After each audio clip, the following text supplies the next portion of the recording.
네, 해마다 연말정산 관련한 제도가 바뀌어서요. 이 아는 만큼 또 준비한 만큼 돌려받는 규모도 달라진다. 이런 말이 있죠. 13월에 월급, 13월에 보너스가 되려면 어떤 부분들 준비해야 되는지 지금부터는 연말정산에 대해서 자세하게 짚어보도록 하겠습니다. 김현주 라움 세무회계 대표 모셨습니다. 안녕하십니까? 네, 안녕하세요. 네.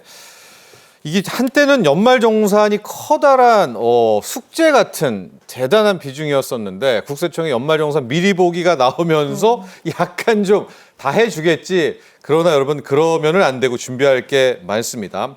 먼저 이 연말정산의 기본 개념 몇 가지 갈게요. 어떤 방식인지 또 소득공제, 세액공제 한번 정리를 하고 들어가 보도록 할까요? 네, 좋습니다. 네. 연말정산이란 직장인의 소득세를 정산하는 건데요. 연말정산이지만 실제로 연말에 하는 건 아니고요. 말씀하신 것처럼 2월에 보통 진행하고 3월 10일까지 연말정산이 끝나게 됩니다. 직장인분들은 매월 월급을 받을 때 급여에서 소득세, 지방소득세 떼고 받잖아요. 이렇게 매월 뗀 세금을 합한 게 1년 동안 내가 낸 세금의 총액이 됩니다. 그런데 직장인들이 매월 급여에서 세금을 뗄 때는 근로소득 간이세액표라는 것에 따라서 세금을 대략적으로 뗍니다. 네. 매월 개개인의 상황에 맞게 세금을 뗄 수는 없으니까 이렇게 대략적으로 떼는 건데요. 연말정산을 할 때는 개개인의 상황에 맞게 좀 정확하게 정산을 하는 겁니다. 이때 1년 동안 내가 냈어야 될 세금의 총액이 나오는 거고요. 내가 낸 세금의 총액과 내가 냈어야 할 세금의 총액을 비교해서 만약에 세금을 미리 더 냈다라고 하면 환급을 받고 지금 만약에 미리 낸 것보다 더 내야 될 게 많다라고 하면은 세금을 내게 되는 그런 구조입니다. 정확하게 세금을 떼려면 개개인의 상황이 전부 들어가야 된다고 말씀드렸잖아요. 이때 소득공제와 세액공제의 개념이 들어갑니다. 소득공제, 세액공제 모두 세금을 줄여주는 공제이긴 한데요. 소득공제는 세율을 곱하기 전에, 세액공제는 세율을 곱한 후에 공제해준다는 차이점이 있습니다. 세율을 곱하기 전에 공제하는 소득공제는 같은 금액을 공제받더라도 본인이 공제받을 수 있는 본인이 적용받는 세율에 따라서 줄어드는 세금이 달라집니다. 예를 들어 100만 원을 공제받는데 세율이 15%면 15만 원을 공제받고요. 24% 적용되면 24만 원의 세금이 줄어듭니다. 그런데 세율을 곱하고 나서 공제하는 세액공제는 같은 금액을 공제받는다라고 하면은 같은 공제율을 적용받게 됩니다. 예를 들어 세율이 15%인 A가 있고 24%인 B가 있다라고 하면은 똑같이 12% 혹은 15%의 공제율을 적용받게 되는 겁니다. 이 때문에 본인의 세율이 높은 사람일수록 소득공제를 많이 받는 게 유리하겠죠. 참고로 세율은 과세표준 5천만 원까지 15%, 8,800만 원까지 24%입니다. 네. 우리는 근데 이제 세액공제가 확실하잖아요. 그냥 빼버리니까 세액공제짜리의 어떤 그런 혜택들을 좀 많이 노리고는 있지만 고소득자에게는 소득공제도 굉장히 좀 필요한 그런 대목이 있다는 케이스 바이 케이스인 것 같습니다. 앞서 우리 세무사께서도 이야기해 주셨지만은 2022년 귀속분, 그러니까 작년에 막 연말정산 하셨던 분 중에 5명 중 1명이 106만 5,900원을 받은 게 아니라 토해냈다고 하거든요. 그러니까 이게 더 받을 수도 있지만은 또 납부를 해야 되기도 하고 받았던 부분을 또 토해내야 되기도 하고 이게 꼼꼼히 해야 되는 것 같아요. 그렇죠? 맞아요. 근데 사실 그 가족이 많이 없는 1인 직장인의 경우에는 토해내는 게 맞아요. 근데 이제 소득공제나 세액공제를 잘 따져서 최대한 낼 세금을 줄이는 게 이제 연말정산인데 말씀하신 것처럼 그 통계가 2022년 통계거든요. 아직 2023년 통계가 안 나와서 22년 통계로 말씀드리면 환수액이 계속해서 증가를 하고 있어요. 2017년에 87만 원, 18년, 19년에 84만 원, 2020년에 92만 원 이렇게 되다가 2022년에 더 낸 세금이 106만 원 정도가 된 거예요. 계속해서 올라오는 이유는 우리가 매년 연봉 협상을 하잖아요. 이때 연봉이 경제 성장률 수준에 맞게 계속해서 올라가는데 소득세율은 변하지 않기 때문에 직장인이 내는 소득세가 계속해서 증가하고 있고 그런 느낌이 드는 게 맞습니다. 대신에 이제 연말정산을 할 때 2022년에 뭐 토해낸 사람도 있지만 환급받은 사람도 있잖아요. 환급받은 사람은 근로소득자의 68.6%라고 하고요. 평균 77만 원의 세금을 환급받았다고 하네요. 한쪽에서는 다시 환급 받기도 하지만 또 한쪽에서는 더 내기도 하고요. 아마 그 부분에 대해서는 고소득자가 이제 점점 더 소득이 많아지니까 그렇죠? 동일한 방식으로 하게 되면은 이제 늘어날 수밖에 없는 또 그런 이면도 이야기를 해주셨고요. 자, 하나씩 우리가 집중적으로 가보도록 하겠습니다. 저도 기억이 가물가물하지만 가장 먼저 공제 빼고 시작하는 게 인적 공제부터 빼고 시작하지 않습니까? 네. 자, 인적 공제, 또 주택 자금 공제, 카드 공제, 공제 사항들 한번 쭉쭉 정리해 볼까요? 네, 인적공제부터 가보겠습니다. 인적공제는 말 그대로 사람에 대해 공제를 해주는 건데요. 일단 내가 있기 때문에 나에 대해서 150만 원을 공제하고 시작합니다. 네, 좋아요. 네, 그리고 배우자나 부모, 조부모, 자녀나 손자녀, 형제, 자매가 있을 경우에 나이나 소득 요건을 충족해야 150만 원씩 추가로 공제를 해주는데요. 일단 소득 요건은 소득 금액이 100만 원 이하여야 됩니다. 그분의. 네, 여기서부터 많은 분들이 헷갈립니다. 그럼 급여가 100만 원이야? 아니, 뭐가 100만 원이야? 라고 하는데 사업으로 치면요. 벌어들인 돈에서 쓴 돈 다 빼고 남는 순이익이 100만 원 이하여야 된다고 생각하시면 됩니다. 이렇게 소득 금액 요건을 볼 때는 종합소득뿐만 아니라 뭐 양도소득, 퇴직소득 이런 것들도 같이 보고 소득 금액이 100만 원 이하인지를 따지게 됩니다. 연간이죠? 네, 연간이요. 그러니까 네, 월급 사실 아니죠? 네. 거의 정말 부양 가족, 내가 부양을 해야 될 가족에 대해서만 소득 공제를 해준다고 생각하시면 되고요. 나이 요건은 소득 요건은 배우자한테 적용하는데 나이 요건은 배우자에겐 적용하지 않습니다. 네. 나머지 가족들한테만 적용하고요. 직계 존속인 부모나 조부모의 경우에는 나이가 만 60세 이상이어야 되는데 네. 내년에 하게 될 연말정산의 경우에는 부모가 1964년 12월 31일 이전 출생자여야 공제가 가능합니다. 네. 그리고 직계비속인 자녀와 손자녀 같은 경우에도 나이가 만 20세 이하여야 되는데요. 내년 2월에 연말정산을 할 때 자녀는 2004년 1월 1일 이후 출생자여야 인적공제가 가능합니다. 네.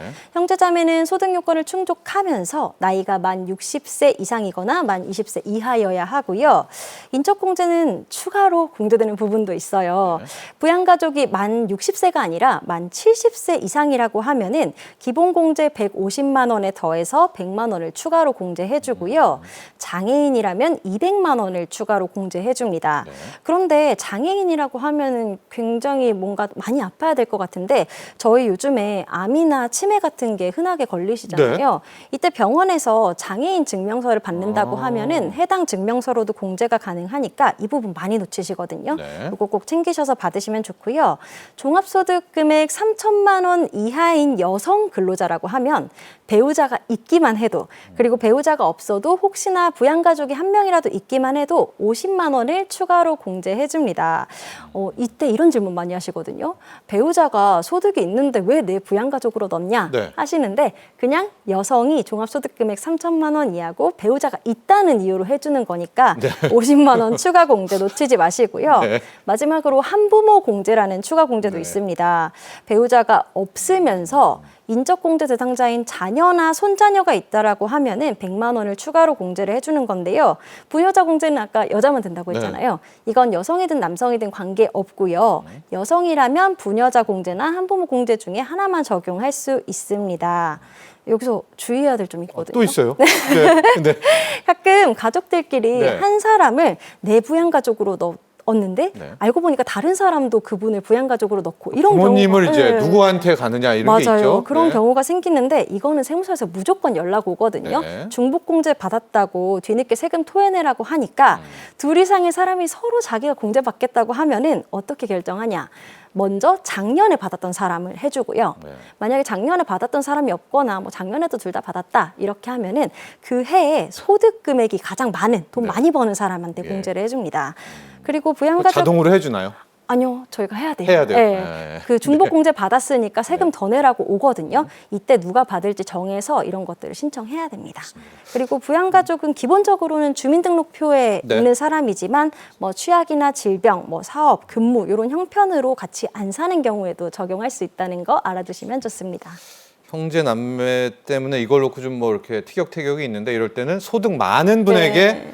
부모님의 인적 네. 공제를 또 몰아주는 게 하나의 꿀팁이라고 하고요. 그 다음에 소득 공제를 봐야 되는데요. 저희가 카드 꿀팁, 신용카드 꿀팁 등등이 있어서 소득 공제를 좀 뒤에 가도록 하고 세액 공제를 먼저 가보도록 할게요.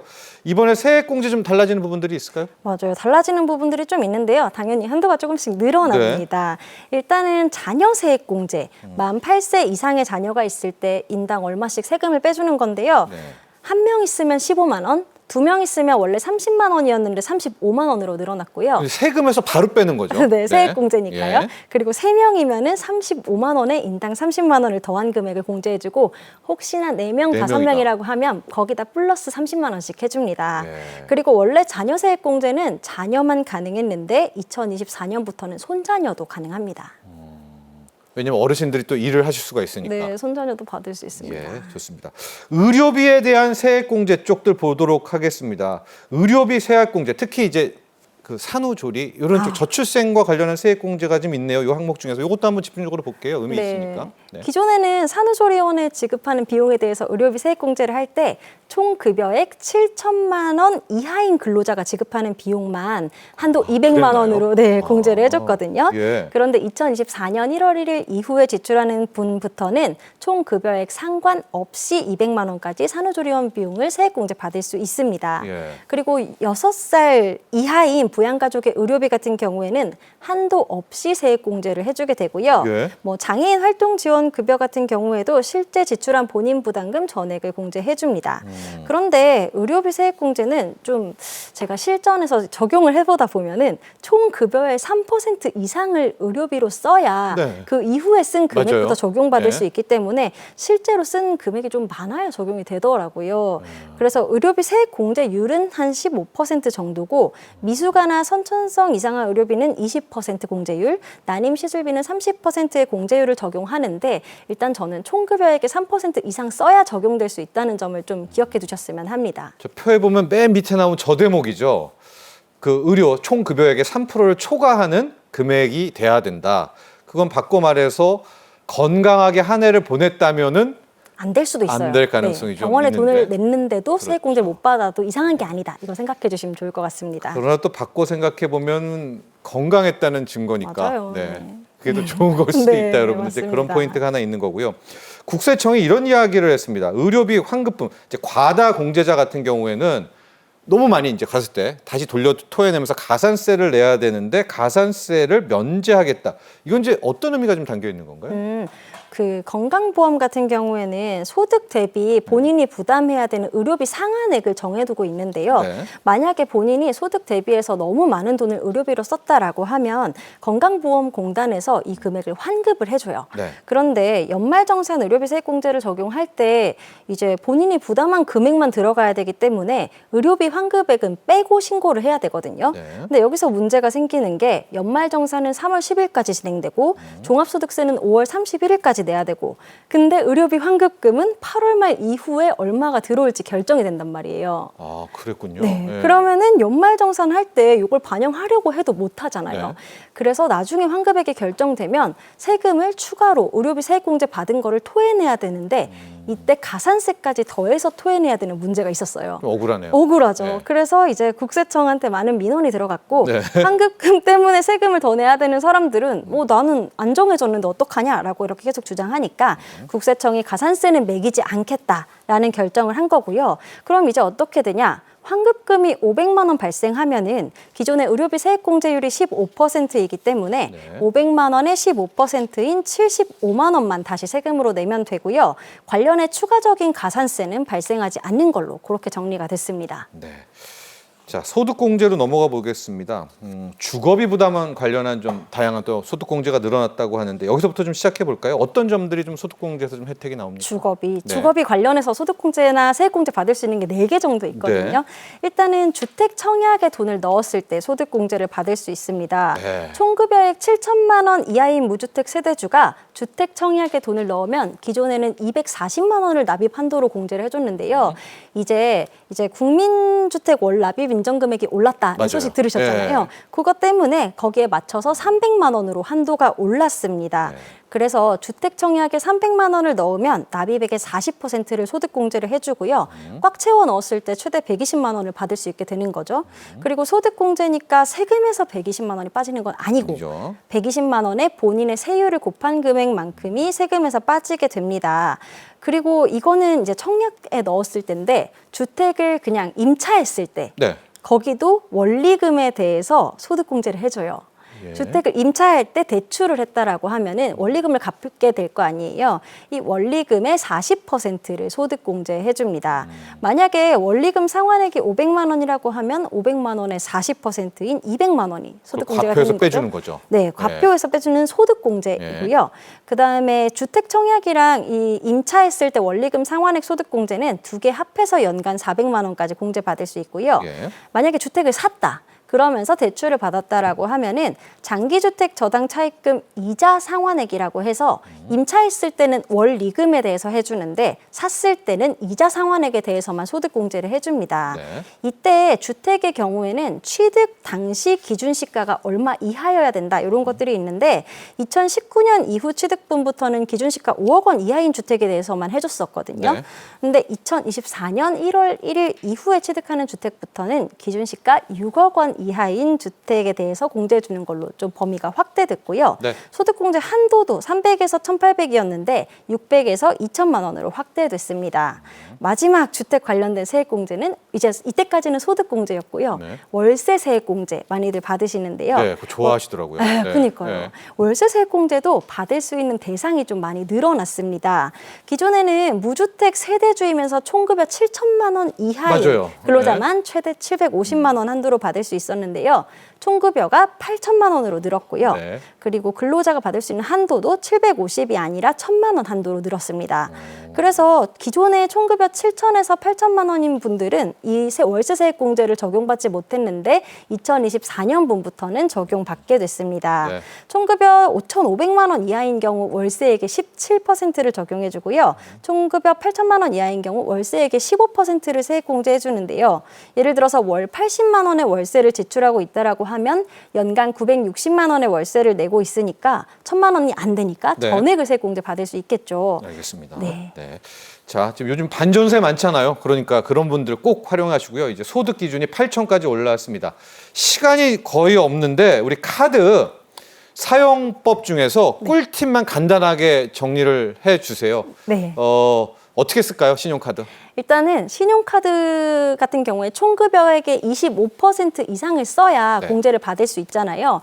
25%까지는 신용카드로 쓰시고 그 넘는 금액에 대해서 체크카드나 현금 영수증을 사용해 주시는 게 가장 좋고요. 네. 신용카드를 쓰실 때도 추가 공제가 가능한 전통시장, 대중교통, 문화비 등을 쓰시면 15%의 공제율이 아닌 30%의 공제율로 추가 공제를 받을 수 있으니 네. 신용카드부터 쓰되 대중교통, 문화비, 전통시장 쓰고 네. 그다음에 현금 영수증이나 체크카드를 쓰고 이런 식으로 쓰시는 게 가장 좋으실 것 같습니다. 근데 25%를 본인이 그 어떻게 해야 돼요? 그걸 알고 뭐 해야 되나요? 그거? 그럼 예를 들어서 급여가 얼마다라고 네. 하면 4분의 1은 일단 신용카드로 해서 월 신용카드 요만큼씩 쓰자 한도 걸어놓을 수도 있고요. 아, 그래서 자기가 알람 울리게 뭐 이렇게 할 수도 뭐 그럴 있나요? 수도 있죠. 네. 네. 네. 관리하면 됩니다. 관리하면 된다. 노력하시면 됩니다. 지금 나오고 있죠. 저기까지 신용카드 먼저 쓰시고 그 다음에 체크카드 쓰시고 네, 체크카드나 현금 영수증은 현금 쓰시고 동일합니다. 네. 전통시장에서 쓸수록 유리하고요. 네. 자, 우리가 연말정산 미리 보기 많이 하는데요. 올해도 활용할 수가 있다라고 합니다. 그렇죠? 10월부터 오픈이 돼서 많이 활용할 수가 있죠. 네. 24년 귀속 연말정산 네. 미리 보기는 내일 모레부터 내일 모레. 제공된다고 네. 하는데요. 연말정산 미리 보기에서는 지난 연말정산 결과도 볼 수 있고 1월에서 9월까지 신용카드 사용 내역을 토대로 이제 24년에 얼마 정도의 세금을 내야 될지 대략 예상해 볼 수 있도록 서비스를 제공한다고 합니다. 좋습니다. 자, 저희가 숨가쁘게 또 연말정산의 핵심 내용만 좀 다뤄봤습니다. 도움 말씀 주신 김현주 라움 세무회계 대표 세무사 여기서 보내드리도록 하죠. 오늘 감사합니다. 감사합니다.